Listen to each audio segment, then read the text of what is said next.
ज्वलत्कराळ जिह्विका धगत्कठोरदंश्रिका प्रदीप्त दिग्विदिक्तट प्रचण्डवह्निकीलका सहस्रशतसहस्रकोटिकोटिकेसर प्रभासमान भद्रनारसिंह ते नमो नमः।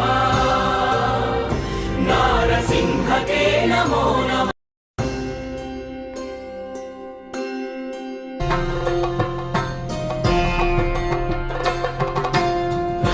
कवचं वक्ष्ये प्रह्लादेनोदितं पुरा सर्वरक्षाकरं पुण्यं सर्वोपद्रवनाशनं स्वाहा।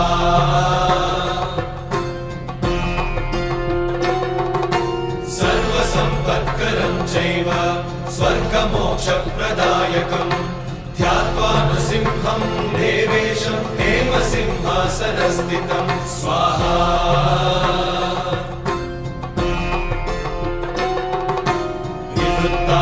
त्रिनयनं शरदिन्दुसमप्रभं लक्ष्म्यालिङ्गितवामाङ्गं विभूतिनिरुपाश्रितं स्वाहा।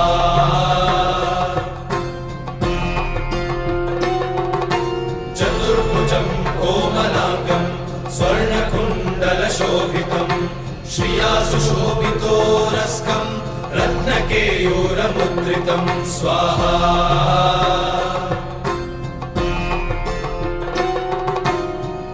काञ्चन सङ्काशं पीतनिर्मलवाससम् इन्द्रादिसुरमौलिष्टस्फुरन्माणिक्यदीप्तिभिः स्वाहा।